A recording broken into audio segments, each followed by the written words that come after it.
Buenos días, doctor Alexandre. Primero quería agradecerle por darnos este espacio y por aceptar participar en la entrevista.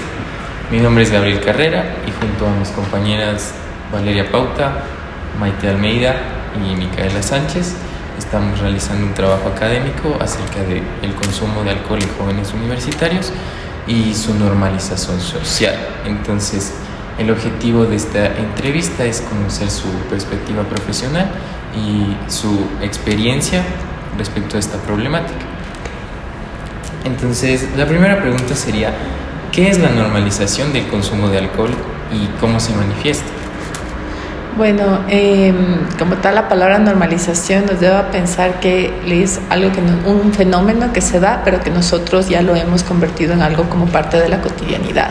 Entonces, como que es tan frecuente el fenómeno que se presenta, sea cual fuese, que usualmente ya no causa el mismo impacto que causaría de ser que la frecuencia sea menos. Entonces tendemos a verlo como algo normal cuando no lo es, o algo parte de la cotidianidad cuando en realidad puede no serlo. Ok, entiendo. ¿Cómo describe el consumo de alcohol en jóvenes universitarios desde su experiencia profesional? Bueno, justamente sí creo que existe bastante lo que dijiste al principio, la normalización del consumo de alcohol, pero no siento que sea solo una cuestión en jóvenes universitarios. O sea, no siento tampoco que la variable como que estén estudiando en la universidad sea algo causa impacto, pero a su vez también ya venimos todos de una cultura que normaliza desde el hogar esto. Entonces tú encuentras a personas que están en una fiesta y demás y tienen niños, incluso muy pequeños, y lo que suelen decir es, dale un poquito, y se ríen, ¿no? Entonces ya desde pequeños empiezan a decir, pero solo es vinito, pero dale un poquito, etcétera. Entonces ya empieza desde la casa. Claro que en la universidad, al estar solo con tus pares, al alcanzar o al tener más responsabilidades, esto puede ser que tengas incluso más libertad para hacer ciertas cosas y por tanto puede sentirse que hay una cuestión de que aumenta la frecuencia con la que consumen los chicos, pero en realidad también ya es una cosa muy cultural también, arraigada. Entiendo. ¿Cuáles son los signos iniciales que observan universitarios que buscan ayuda y cómo evoluciona el problema? Bueno, es complicado que un universitario que se encuentre en consumo busque ayuda como tal, a menos que ya su consumo sea algo que esté causando un deterioro funcional, ya sea en la familia, con los amigos, que empiece a faltar a clases, en cuyo caso se observan más estas manifestaciones visibles, ¿no? La persona ha dejado como de ser funcional.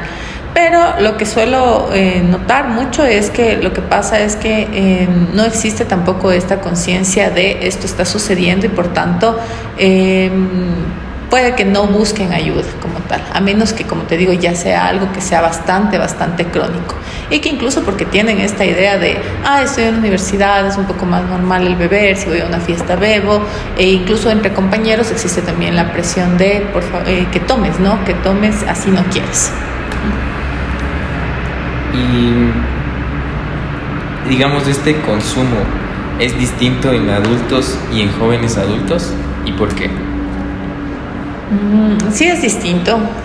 Bueno, primero porque ya es en diversos contextos, entonces en un adulto como tal cumple otros hitos a nivel de desarrollo, como es, ya a nivel social me refiero, que es como el tema de ya tener tal vez una familia, un trabajo estable, en cuyo caso el impacto puede ser incluso un poco más fuerte, pues las personas que forman parte de su círculo de protección y de ayuda disminuyen. Cuando tú eres más adulto, puede ser que tus padres no estén tan pendientes de ti como cuando eres un adulto joven que aún está, depende un poco más de tus padres, ¿no? En este caso, la responsabilidad recae ya más sobre la persona y puede que tenga un impacto quizás más significativo en el sentido económico, por ejemplo, o en el sentido de las relaciones familiares o relaciones amorosas que tenga esta persona. Ahora yo quería centrarme más en los factores sociales o culturales que contribuyen, sobre todo en el Ecuador, al consumo de alcohol. O sea, me refiero tal vez estrés académico, presión social. Sí, es un poco lo que hablaba hace un ratito, el tema de que sí existe mayor presión social aquí, pero es también porque tiene una raíz en la cual y llego al inicio de lo que ustedes preguntaron, o sea, se normaliza el consumo y por tanto después también hay presión, porque entonces tú dices que no y estás por fuera de la norma, ¿no? Cuando no debería ser la norma esa. Y en el lado social también puede ser el impacto de la cuestión de, incluso de género, ¿no? Porque en hombres se suele pensar tú aguantas más, tú estás más predispuesto a beber, cuando puede haber un montón de hombres que no quieran beber como tal, pero debido a este imaginario, pues se puede presentar también un mayor consumo de alcohol en hombres, que de hecho sí lo hay. Ya en mujeres es un poco menos, pero también es igual, por el imaginario, ¿no? Las mujeres beben menos, yo a mi mamá nunca le he visto tomar, a mi papá siempre le he visto tomar, o sí le he visto tomando unas cervezas con sus amigos, en el fútbol, lo que sea, pero entonces también está atravesado por todas estas cosas. Claro. Pero como dije, desde ya en un sentido más primario, desde la parte cultural, ¿no? que tiene todos estos elementos.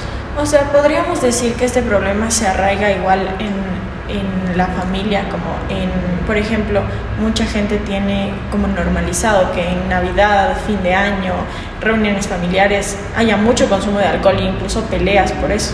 Sí, es lo que le decía igual a tu compañero, suele haber desde las familias ya esta tendencia a normalizar el consumo, es decir, si hay una fiesta siempre va a haber alcohol, a menos que haya algún componente, por ejemplo, de religión, que la religión un poco prohíbe este tipo de cosas, pero si no lo hay, si es una familia tradicional y demás, entonces lo que va a pasar es que hay mucho de esta tendencia a que siempre en reuniones hay alcohol. Entonces es, por ejemplo, en lo que yo he visto dentro de mi experiencia, cuando tú trabajas en centros de adicción con personas que tienen adicciones, una de las mayores problemáticas a las que ellos se enfrentan cuando ya vuelven a estar con sus familias es el tema de que las familias mismos se oponen a que tengan una abstinencia total. Entonces dicen, no, pero mi hijito ya, con tal de que no fume marihuana, por ejemplo, o que no consuma cocaína o base de cocaína, está bien, pero alcoholcito conmigo sí tiene que tomar, una copita con el papá sí tiene que tomar. Entonces nunca alcanzan a ver que tal vez no se trata de que solo es la copita de alcohol, sino lo que está causando en la persona esa copita, ¿ya? Entonces lo ven más como, no, pero es que a mí me tiene que aceptar porque yo soy el padre.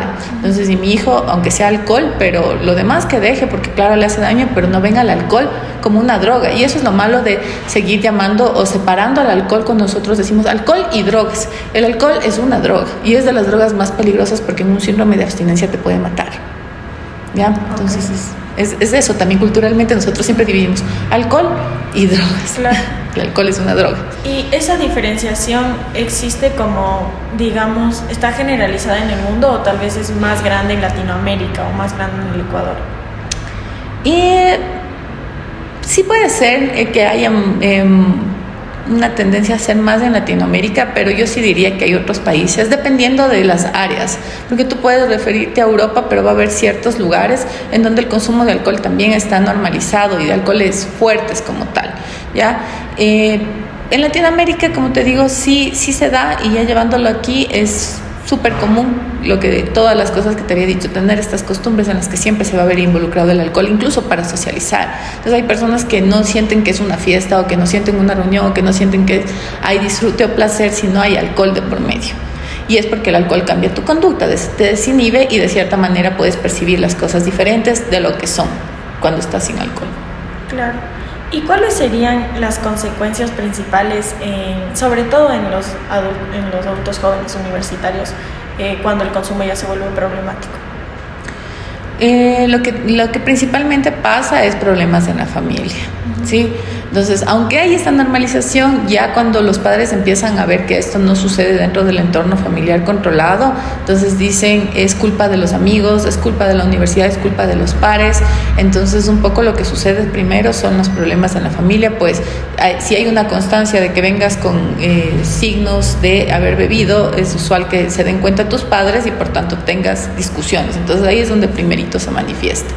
Luego también puedes presentar muchos cuadros o signos de corte depresivo, pues el alcohol, lo que es exacto, es un depresor, y lo que va a provocar es que, al contrario de lo que la gente piensa, me voy a sentir mejor cuando ya pasas el momento más, el pico, se puede decir, de las manifestaciones o de lo que provoca el alcohol, como esta desinhibición al principio que te decía, pues lo que vas a experimentar es como estos signos, ¿no? Y si uno, o sea, si este consumo problemático provoca esta depresión, supongo que igual académicamente se nota.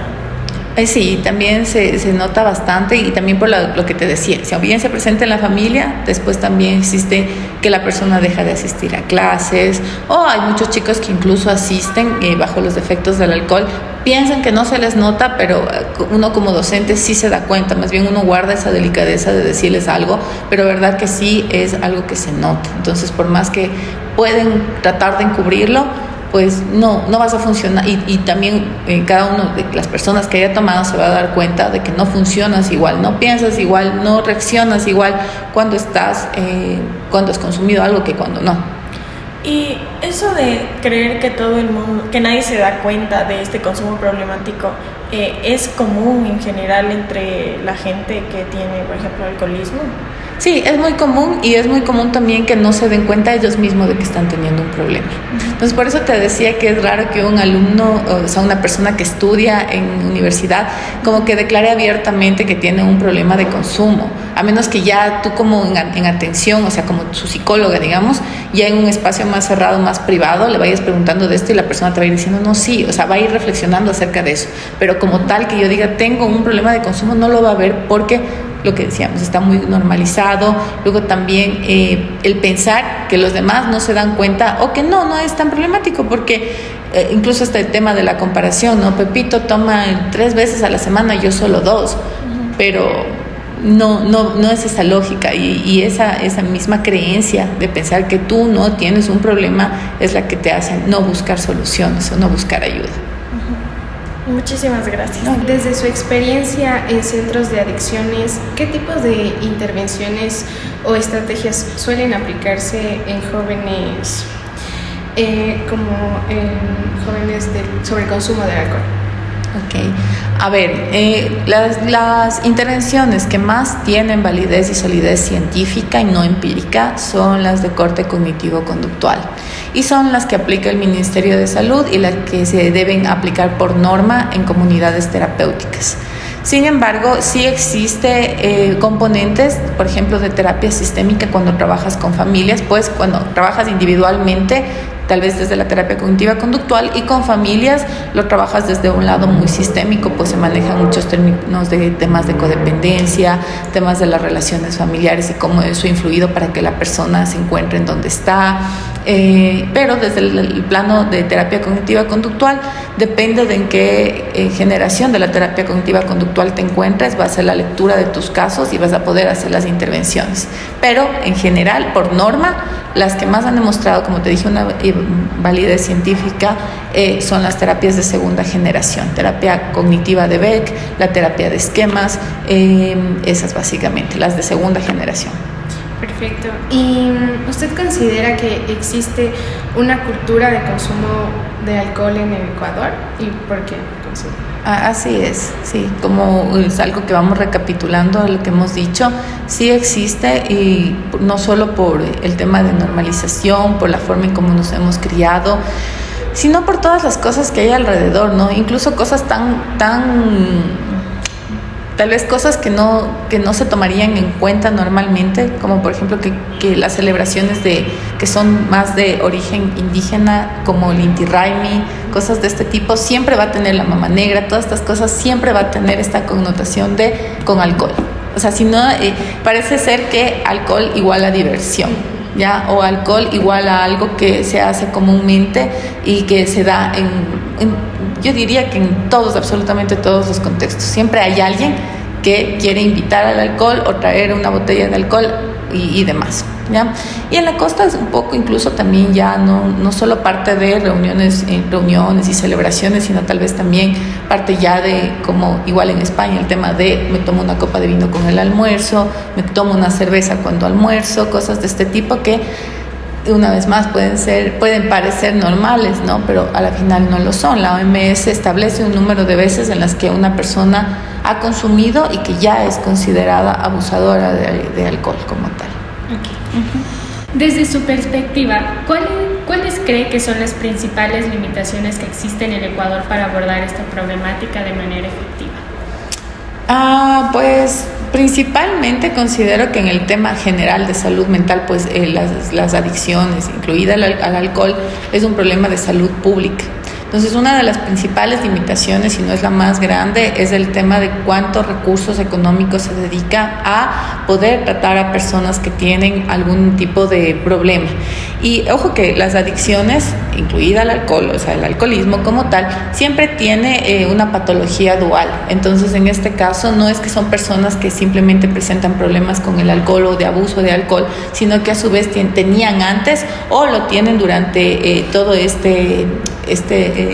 situación, tienen también una depresión, por ejemplo, ansiedad, algún trastorno de la personalidad y demás. Entonces, la principal limitación que yo veo es el tema de los recursos económicos y la importancia que se da a la salud mental. Y luego también esta réplica de cosas que las personas dicen alrededor del uso del alcohol, como el ejemplo que te ponía.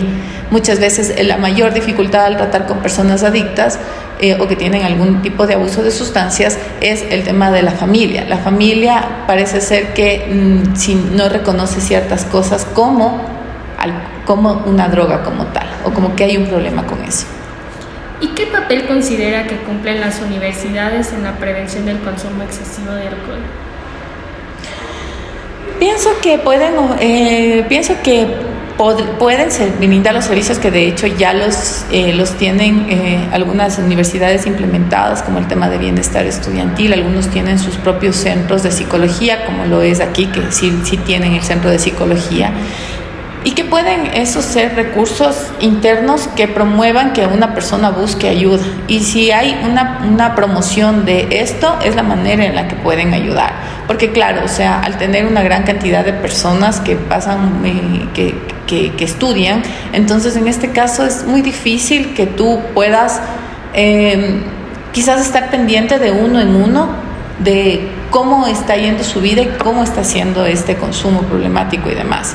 Pero sí, cuando hay estas entidades como bienestar, como un centro de psicología propio y demás, sí puedes promover a que la persona diga, ok, entonces voy a buscar ayuda, pues sé que puedo acceder a esto, porque esa es otra cosa. Hay personas que tal vez digan, no puedo acceder a esto porque los costos en consulta y cuando es con expertos son bastante costosas, a diferencia de, por ejemplo, en el centro de psicología o, por ejemplo, cuando te vas a bienestar estudiantil, en donde no te tiene costo las sesiones. Claro, y por último, ¿qué mensaje les daría a los estudiantes universitarios sobre el consumo y el cuidado de la salud mental? Bueno, yo principalmente sobre el cuidado de la salud mental, que no se queden callados, que hablen, que busquen ayuda, y creo que es lo más importante, que logren reconocer también cuando están siendo más vulnerables frente a ciertas situaciones. A mí me ha impactado mucho porque ya así cuando yo empecé con la docencia, siempre me acuerdo de un estudiante que él no hablaba, él era muy reservado y aparte siempre se aislaba y nunca, por ejemplo, tenía grupos con quienes trabajar. Entonces, en algún momento que él se acercó a mí, no sé por qué tuvo esa confianza de decirme que su papá le golpeaba. Y entonces a mí me impactó demasiado, y asimismo otros casos de otros chicos que me han contado cosas en intimidad, y que ahorita obviamente les digo sin nombre, en anonimato total, pero que sí digo, los chicos a veces necesitan ser escuchados, y sí es importante que se valide lo que sienten y lo que están pensando, porque en verdad puede parecer igual, mismo, normalizado mucho el tema de que tu papá te pegue, pero mira el impacto que causa, incluso a nivel social. Entonces, sí, y ya te digo, y hay muchas otras cosas. Entonces, más que nada, que los chicos hablen, así piensen que no quiero hablar mal de mi mamá, de mi papá, de mi entorno familiar, pero frente a una persona profesional, estoy diciendo, sí sería importante que puedan sacar lo que sienten, porque al final son cosas que te marcan. Claro, sobre todo como para buscar esta ayuda. Muchísimas gracias por compartir su experiencia y conocimiento con nosotros. ¿Y existe algo adicional que considere importante mencionar sobre esta problemática y que no haya sido abordado en la entrevista?